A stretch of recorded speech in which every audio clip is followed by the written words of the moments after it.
ನನ್ನ ಪ್ರೀತಿಯ ಗೆಳೆಯರೇ, ನರ್ಸಿಂಗ್ ಬಾಂಧವರೇ,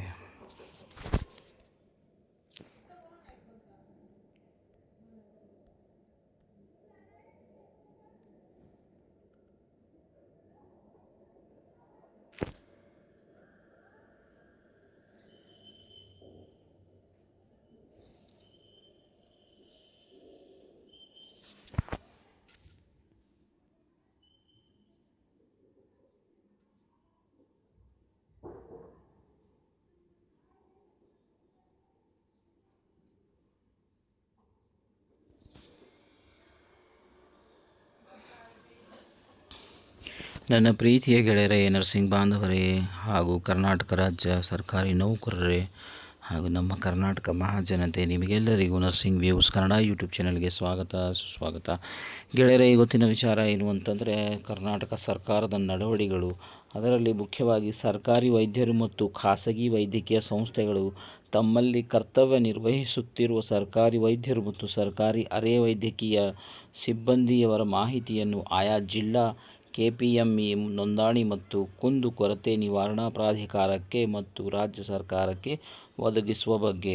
ಅಂತಂದರೆ ಸ್ನೇಹಿತರೆ, ಇತ್ತೀಚೆಗೆ ಒಂದು ಸರ್ಕಾರದ ಆದೇಶವನ್ನು ಹೊರಡಿಸಿದರು. ಏನು ಅಂತಂದರೆ, ನಮ್ಮ ಡಾಕ್ಟರ್ಸ್ಗಳು, ಮೆಡಿಕಲ್ ಆಫೀಸರ್ಸ್ಗಳು ಯಾರು ಕೆಲಸ ಮಾಡ್ತಾ ಇದ್ದಾರೆ ನಮ್ಮ ಆಸ್ಪತ್ರೆಗಳನ್ನು ಬಿಟ್ಟು, ಅಂದರೆ ಕರ್ನಾಟಕ ರಾಜ್ಯ ಸರ್ಕಾರದ ಆಸ್ಪತ್ರೆಗಳನ್ನು ಬಿಟ್ಟು ಎಲ್ಲಾದರೂ ಪ್ರೈವೇಟ್ ಪ್ರಾಕ್ಟೀಸ್ ಮಾಡ್ತಾ ಇದ್ದಾರೆ ಅಂಥವರುಗಳಿಗೆ IP ಪೇಷಂಟ್ ಆಗಿ ಅಡ್ಮಿಟ್ ಮಾಡಕೂಡದು ಎನ್ನುವಂತಹ ಒಂದು ಆದೇಶ ಹೊರಡಿಸಿದ್ದರು. ಅದರ ನಿಟ್ಟಿನಲ್ಲಿ ಇವಾಗ ಒಂದು ಸರ್ಕಾರದ ನಡೆವಳಿಕೆಗಳು ಬಂದಿದ್ದಾವೆ ಸ್ನೇಹಿತರೆ. ಏನು ಅಂತಂದರೆ, ಸರ್ಕಾರಿ ವೈದ್ಯರು ಆಗಲಿ ಅಥವಾ ಅರೆ ಸಿಬ್ಬಂದಿ ಅಂತಂದರೆ ವೈದ್ಯಕೀಯ ಸಿಬ್ಬಂದಿಗಳಾಗಲಿ, ಅವರೇನಾದರೂ ಈ ಒಂದು ಪ್ರೈವೇಟ್ ಹಾಸ್ಪಿಟಲ್ಗಳಲ್ಲಿ ಕೆಲಸ ಮಾಡ್ತಾಯಿದ್ದಾರೆ ಅಂಥವರುಗಳ ಒಂದು KPME ನೋಂದಣಿ ಮತ್ತು ಕುಂದುಕೊರತೆ ನಿವಾರಣಾ ಪ್ರಾಧಿಕಾರಕ್ಕೆ ಮತ್ತು ರಾಜ್ಯ ಸರ್ಕಾರಕ್ಕೆ ಒದಗಿಸುವ ಬಗ್ಗೆ ಓದಲಾಗಿದೆ.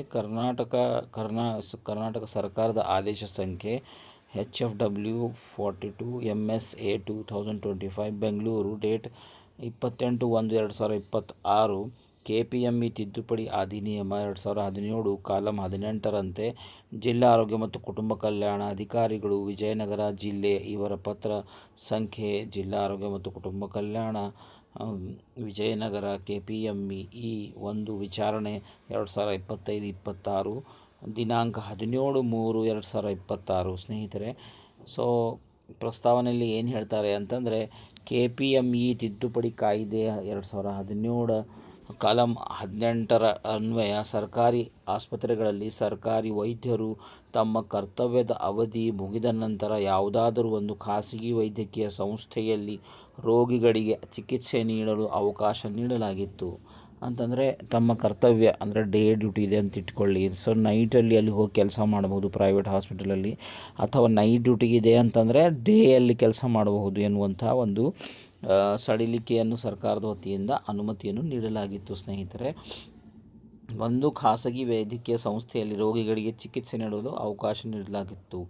ಆದರೆ ಈ ಕುರಿತು ಸರ್ಕಾರಿ ವೈದ್ಯರುಗಳು ಹಾಗೂ ಖಾಸಗಿ ವೈದ್ಯಕೀಯ ಸಂಸ್ಥೆಗಳು ಸಂಬಂಧಿಸಿದ ಪ್ರಾಧಿಕಾರಕ್ಕೆ ವರದಿ ನೀಡಬೇಕಾಗಿರುತ್ತದೆ. ಆದರೆ ಇದರ ಒಂದು ವರದಿಯನ್ನು ನೀಡಬೇಕಾಗಿರುತ್ತದೆ.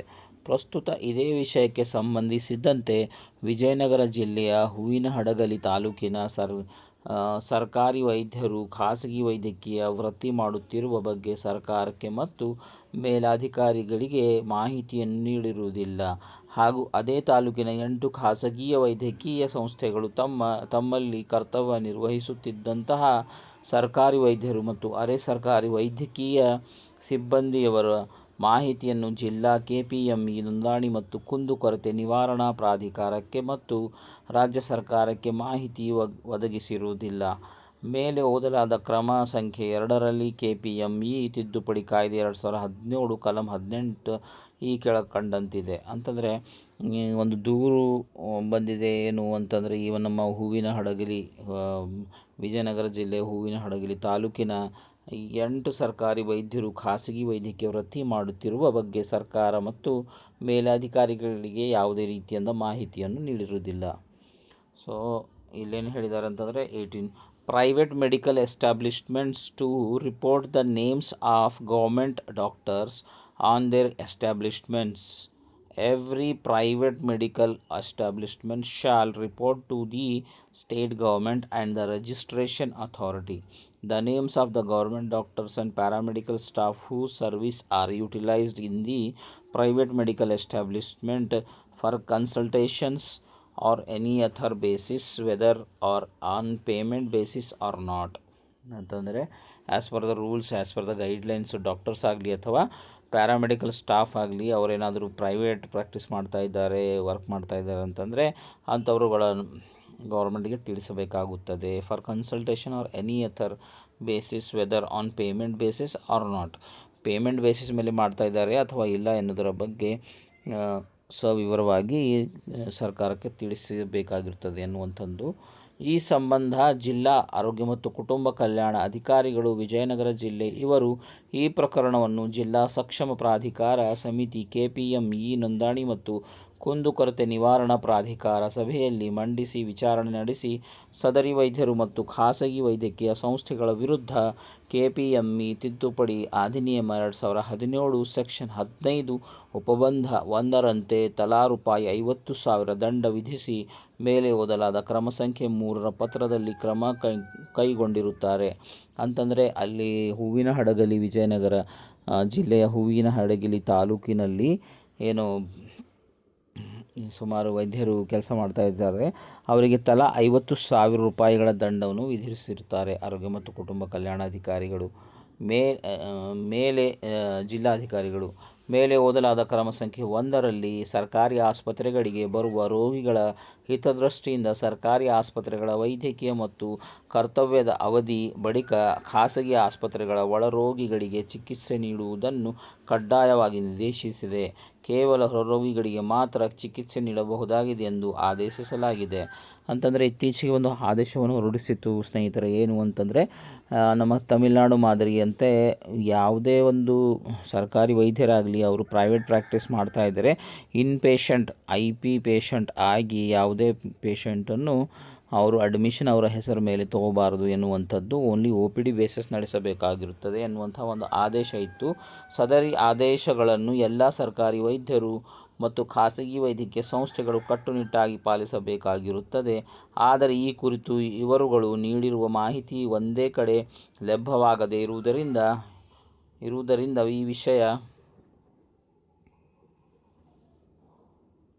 ಈ ವಿಷಯದಲ್ಲಿ ಕೆಲವೊಮ್ಮೆ ಗೊಂದಲ ಉಂಟಾಗಿರುತ್ತದೆ. ಆದುದರಿಂದ ಸದರಿ ಮಾಹಿತಿಯನ್ನು ಆರೋಗ್ಯ ಇಲಾಖೆಯ ಜಾಲತಾಣದಲ್ಲಿ ಪ್ರಕಟಿಸುವುದು ಅಗತ್ಯವಾಗಿರುತ್ತದೆ. ಆದರೆ ಈಗಾಗಲೇ ಖಾಸಗಿ ವೈದ್ಯಕೀಯ ವೃತ್ತಿ ಮಾಡುತ್ತಿರುವ ಸರ್ಕಾರಿ ವೈದ್ಯರುಗಳಿಗೆ ಜಾಲತಾಣದಲ್ಲಿ ಪ್ರಕಟಿಸುವ ಕುರಿತು ಸಮಯ ಅವಕಾಶ ನೀಡಬೇಕಾಗಿರುತ್ತದೆ. ಅಂತಂದರೆ ಏನೇ ಒಂದು ಇವರು ಮಾಡ್ತಾ ಇದ್ದಾರೆ ಇಲ್ಲ ಎಂಬುದನ್ನು ಸರ್ಕಾರಕ್ಕೆ ಗಮನಕ್ಕೆ ತರಬೇಕು. ಅದಲ್ಲದೆ ಈ ಮಾಡಬಾರ್ದು ಎನ್ನುವಂಥ ಒಂದು ವರದಿಯನ್ನು ನಮ್ಮ ಆಫಿಷಿಯಲ್ ವೆಬ್ಸೈಟಲ್ಲಿ ಪ್ರಕಟಿಸಬೇಕಾಗಿರುತ್ತೆ ಎನ್ನುವಂಥ ಮಾತನ್ನು ಹೇಳ್ತಾ ಇದ್ದಾರೆ. ಈ ಎಲ್ಲ ಅಂಶವನ್ನು ಪರಿಶೀಲಿಸಲಾಗಿ ಈ ಕೆಳಕಂಡಂತೆ ಆದೇಶಿಸಿದೆ. ಪ್ರತಿಯೊಂದು ಅಂಶವನ್ನು ಪರಿಶೀಲಿಸಿ ಸರ್ಕಾರದ ಒಂದು ಆದೇಶವನ್ನು ಹೊರಡಿಸಿದ್ದಾರೆ. ಏನು ಅಂತಂದರೆ ಸರ್ಕಾರಿ ಆದೇಶ ಸಂಖ್ಯೆ ಆರೋಗ್ಯ ಮತ್ತು ಕುಟುಂಬ ಕಲ್ಯಾಣ 50/HSH 2025 ಬೆಂಗಳೂರು ದಿನಾಂಕ 27/3/2026. KPME ತಿದ್ದುಪಡಿ ಕಾಯ್ದೆ 2017 ಕಲಂ 18ರಂತೆ ರಾಜ್ಯದ ಎಲ್ಲ ಖಾಸಗಿ ವೈದ್ಯಕೀಯ ಸಂಸ್ಥೆಗಳು ತಮ್ಮಲ್ಲಿ ಕರ್ತವ್ಯ ನಿರ್ವಹಿಸುತ್ತಿರುವ ಸರ್ಕಾರಿ ವೈದ್ಯರ ಮತ್ತು ಸರ್ಕಾರಿ ಅರೆ ವೈದ್ಯಕೀಯ ಸಿಬ್ಬಂದಿಯವರ ಮಾಹಿತಿಯನ್ನು ಆಯಾ ಜಿಲ್ಲಾ KPME ನೋಂದಣಿ ಮತ್ತು ಕುಂದುಕೊರತೆ ನಿವಾರಣಾ ಪ್ರಾಧಿಕಾರಕ್ಕೆ ಮತ್ತು ರಾಜ್ಯ ಸರ್ಕಾರದ ಪರವಾಗಿ ಆಯುಕ್ತರು, ಆರೋಗ್ಯ ಮತ್ತು ಕುಟುಂಬ ಕಲ್ಯಾಣ ಸೇವೆಗಳು ಇವರಿಗೆ ಕಡ್ಡಾಯವಾಗಿ ಸಲ್ಲಿಸುವ ಮುಖಾಂತರ ಆರೋಗ್ಯ ಇಲಾಖೆಯ ಜಾಲತಾಣದಲ್ಲಿ ಪ್ರಕಟಿಸಿದ ಕುರಿತು ಖಾತರಿಪಡಿಸಬೇಕಾಗಿರುತ್ತದೆ. ಅಲ್ಲದೆ ಯಾವುದೇ ಸರ್ಕಾರಿ ವೈದ್ಯರುಗಳು ಅವರ ಸಂಸ್ಥೆಗಳಲ್ಲಿ ಒಳರೋಗಿಗಳಿಗೆ ಚಿಕಿತ್ಸೆಯನ್ನು ನೀಡುವಂತಿಲ್ಲವೆಂದು ದೃಢಪಡಿಸಬೇಕಾಗಿರುತ್ತದೆ. ಅಂತಂದರೆ ಈ ಒಂದು ಆದೇಶವಿದೆ. ಆ ಆದೇಶದ ಪ್ರಕಾರ ಫಸ್ಟ್ ಆಫ್ ಆಲ್ ಯಾವುದೇ ಒಂದು ವೈದ್ಯರುಗಳಾಗಲಿ ಅವರ ಹೆಸರಿನಲ್ಲಿ ಇನ್ಪೇಷಂಟ್ ತೊಗೋಬಾರ್ದು ಪ್ರೈವೇಟ್ ಹಾಸ್ಪಿಟಲ್ಗಳಲ್ಲಿ. ಒಂದು ವೇಳೆ ಅಲ್ಲಿ ಆ ರೀತಿ ಏನಾದರೂ ಮಾಡ್ತಾಯಿದ್ರೆ ಕೂಡ ಸರ್ಕಾರ ಗಮನಕ್ಕೆ ತರಬೇಕೆನ್ನುವಂಥ ಮಾತನ್ನು ಈ ಒಂದು ಸರ್ಕಾರದ ಆದೇಶದಲ್ಲಿ ಹೇಳ್ತಾ ಇದ್ದಾರೆ. ಅದೇ ರೀತಿ ಸರ್ಕಾರಿ ವೈದ್ಯರು ಮತ್ತು ಸರ್ಕಾರಿ ಅರೆ ವೈದ್ಯಕೀಯ ಸಿಬ್ಬಂದಿಯವರು ಖಾಸಗಿ ವೈದ್ಯಕೀಯ ವೃತ್ತಿ ಮಾಡುತ್ತಿರುವ ಬಗ್ಗೆ ಆಯಾ ಜಿಲ್ಲೆಯ ಜಿಲ್ಲಾ ಆರೋಗ್ಯ ಮತ್ತು ಕುಟುಂಬ ಕಲ್ಯಾಣ ಅಧಿಕಾರಿಗಳು ಹಾಗೂ ಆಯುಕ್ತರು ಆರೋಗ್ಯ ಮತ್ತು ಕುಟುಂಬ ಕಲ್ಯಾಣ ಸೇವೆಗಳು ಇವರಿಗೆ ಮಾಹಿತಿಯನ್ನು ಕಡ್ಡಾಯವಾಗಿ ಸಲ್ಲಿಸುವ ಮುಖಾಂತರ ಇಲಾಖೆಯ ಜಾಲತಾಣದಲ್ಲಿ ಪ್ರಕಟಿಸಿದ ಕುರಿತು ಖಾತರಿಪಡಿಸಿರಬೇಕಾಗಿರುತ್ತದೆ ಮತ್ತು ಖಾಸಗಿ ವೈದ್ಯಕೀಯ ಸಂಸ್ಥೆಗಳಲ್ಲಿ ಕೇವಲ ಹೊರರೋಗಿಗಳಿಗೆ ಚಿಕಿತ್ಸೆ ನೀಡುತ್ತಿರುವ ಕುರಿತು ದೃಢಪಡಿಸಬೇಕಾಗಿರುತ್ತದೆ. ಅಂತಂದರೆ ಒಂದು ಸರ್ಕಾರಿ ವೈದ್ಯರುಗಳಾಗಲಿ ಅಥವಾ ಯಾವುದೇ ಒಂದು ಅರೆ ವೈದ್ಯಕೀಯ ಸ್ಟಾಫ್ ಆಗಲಿ ಪ್ರೈವೇಟ್ ಹಾಸ್ಪಿಟಲ್ಲಿ ಕೆಲಸ ಮಾಡ್ತಾಯಿದ್ರೆ ಓನ್ಲಿ OPD ಬೇಸಿಸ್ ಆಗಿ ಕೆಲಸ ಮಾಡಬೇಕಾಗಿರುತ್ತದೆ. IPD ಅವರ ಹೆಸರಲ್ಲಿ ಅಡ್ಮಿಷನ್ ಮಾಡುವಂಗಿಲ್ಲ ಎನ್ನುವಂಥ ಮಾತನ್ನು ಹೇಳ್ತಾ ಇದ್ದಾರೆ ಸ್ನೇಹಿತರೆ. ಈ ಆದೇಶವನ್ನು ಜಾರಿಗೊಳಿಸಿದ ದಿನಾಂಕದಿಂದ 60 ದಿನಗಳ ನಂತರ ಆರೋಗ್ಯ ಇಲಾಖೆಯ ಜಾಲತಾಣದಲ್ಲಿ ಪ್ರಕಟಿಸಲಾದ ಸರ್ಕಾರಿ ವೈದ್ಯರು ಮಾತ್ರ ಅವರುಗಳ ಘೋಷಿಸಿದ ಮಾಹಿತಿಯಂತೆ ಖಾಸಗಿ ವೈದ್ಯಕೀಯ ವೃತ್ತಿ ನಡೆಸಬಹುದಾಗಿರುತ್ತದೆ. ಉಳಿದ ಯಾವುದೇ ಸರ್ಕಾರಿ ವೈದ್ಯರು ಮತ್ತು ಸರ್ಕಾರಿ ಅರೆ ವೈದ್ಯಕೀಯ ಸಿಬ್ಬಂದಿಗಳು ಖಾಸಗಿ ವೈದ್ಯಕೀಯ ವೃತ್ತಿಯನ್ನು ನಡೆಸತಕ್ಕದ್ದಲ್ಲ. ಅಂತಂದರೆ 60 ದಿನಗಳ ಒಳಗಾಗಿ ಆರೋಗ್ಯ ಇಲಾಖೆಯ ಜಾಲತಾಣ ಪ್ರಕಟಿಸಲಾದ ಸರ್ಕಾರಿ ವೈದ್ಯರು ಮತ್ತು ಮಾತ್ರ ಅವರುಗಳನ್ನು ಘೋಷಿಸಿದ ಮಾಹಿತಿಯಂತೆ ಖಾಸಗಿಯ ವೈದ್ಯಕೀಯ ವೃತ್ತಿ ನಡೆಸಬಹುದಾಗಿರುತ್ತದೆ. ಈ ಆದೇಶವನ್ನು ಉಲ್ಲಂಘಿಸುವ ಖಾಸಗಿ ವೈದ್ಯಕೀಯ ಸಂಸ್ಥೆಗಳು ಹಾಗೂ ಸರ್ಕಾರಿ ವೈದ್ಯರುಗಳ ವಿರುದ್ಧ KPME ತಿದ್ದುಪಡಿ ಅಧಿನಿಯಮ 2017ರಂತೆ ಕ್ರಮ ಜರುಗಿಸುವುದು ಅಲ್ಲದೆ ಈ ಮೇಲಿನ ಷರತ್ತುಗಳನ್ನು ಉಲ್ಲಂಘಿಸಿರುವ ಸರ್ಕಾರಿ ವೈದ್ಯರ ವಿರುದ್ಧ ಕರ್ನಾಟಕ ನಾಗರಿಕ ಸೇವಾ ನಿಯಮಗಳ ಅಡಿಯಲ್ಲಿಯೂ ಸೂಕ್ತ ಶಿಸ್ತು ಕ್ರಮ ಜರುಗಿಸಲಾಗುವುದು. ಮುಂದುವರೆದು ಈ ಆದೇಶದ ಅನುಪಾಲನೆಯನ್ನು ನೋಡಿಕೊಳ್ಳುವ ಹಾಗೂ ಆದೇಶವನ್ನು ಉಲ್ಲಂಘಿಸಿರುವ ವಿರುದ್ಧ ಸೂಕ್ತ ಕ್ರಮ ತೆಗೆದುಕೊಳ್ಳುವ ಜವಾಬ್ದಾರಿಯು ಆಯಾ ಜಿಲ್ಲೆಯ ಆರೋಗ್ಯ ಮತ್ತು ಕುಟುಂಬ ಕಲ್ಯಾಣ ಅಧಿಕಾರಿಗಳಿದ್ದಾಗಿರುತ್ತದೆ. ಕರ್ನಾಟಕ ರಾಜ್ಯಪಾಲರ ಆದೇಶ ಅನುಸಾರ ಮತ್ತು ಅವರ ಹೆಸರಿನಲ್ಲಿ ಅಂತಂದರೆ ಯಾರಾದರೂ ಈ ಒಂದು ಕೆಲಸ ಮಾಡ್ತಾ ಇದ್ದಾರೆ, ಈ ಆದೇಶ 2017 ಇದ್ದಂತೆ ಯಾರಾದರೂ ಕೆಲಸ ಮಾಡ್ತಾ ಇದ್ದಾರೆ ಅಂಥವರುಗಳ ಮಾನಿಟ್ರಿಂಗ್ ಮಾಡುವಂಥದ್ದು DHO ಕೈಯಲ್ಲಿರುತ್ತೆ ಅನ್ನುವಂಥ ಮಾತನ್ನು ಹೇಳ್ತಾ ಇದ್ದಾರೆ ಸ್ನೇಹಿತರೆ. ಪ್ರದೀಪ್ ಕುಮಾರ್ BS ಸರ್ಕಾರದ ಅಧೀನ ಕಾರ್ಯದರ್ಶಿ ಆರೋಗ್ಯ ಮತ್ತು ಕುಟುಂಬ ಕಲ್ಯಾಣ ಇಲಾಖೆ 27/3/2026 ಇವರಿಗೆ ಪ್ರಧಾನ ಮಹಾಲೇಖಪಾಲರು A&E park PB number 5329 Karnataka Bengaluru. ಆಯುಕ್ತರು ಆರೋಗ್ಯ ಮತ್ತು ಕುಟುಂಬ ಕಲ್ಯಾಣ ಸೇವೆಗಳು ಆರೋಗ್ಯ ಸೌಧ ಬೆಂಗಳೂರು.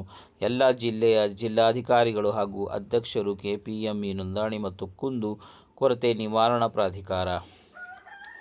ನಿರ್ದೇಶಕರು ಆರೋಗ್ಯ ಮತ್ತು ಕುಟುಂಬ ಕಲ್ಯಾಣ ಸೇವೆಗಳ ನಿರ್ದೇಶನಾಲಯ ಆರೋಗ್ಯ ಸೌಧ ಬೆಂಗಳೂರು.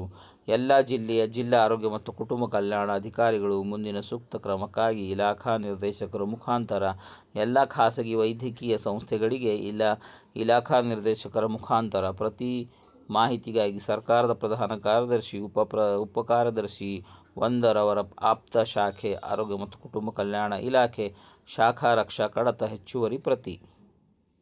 ಸೊ ಇಷ್ಟೆಲ್ಲ ಇದೆ ಸ್ನೇಹಿತರೆ. ಒಂದು ಸರ್ಕಾರದ ಆದೇಶ ಇದೆ. ಏನು ಅಂತಂದರೆ ಯಾರಾದರೂ ವೈದ್ಯಕೀಯ ಸಿಬ್ಬಂದಿಗಳು ಅಂದರೆ ಡಾಕ್ಟರ್ಸ್ಗಳು ಏನಾದರೂ ಪ್ರೈವೇಟ್ ಹಾಸ್ಪಿಟಲಲ್ಲಿ ಕೆಲಸ ಮಾಡ್ತಾ ಇದ್ದರೆ ಅಂಥವರುಗಳು OPD ಮಾತ್ರ ನೋಡಬಹುದಾಗಿರುತ್ತದೆ. IPD ಏನಾದರೂ ಇದ್ದರೆ ಶಿಸ್ತು ಕ್ರಮ ತೆಗೆದುಕೊಳ್ಳಬಹುದು ಎನ್ನುವಂಥ ಈ ಒಂದು ಸರ್ಕಾರದ ಆದೇಶವನ್ನು ಹೊರಡಿಸಿದ್ದಾರೆ.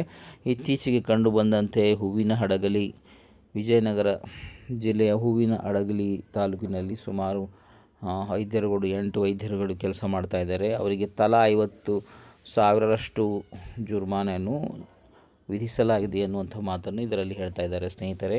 Thank you for watching nursing views Kannada YouTube channel. Do like, share and subscribe.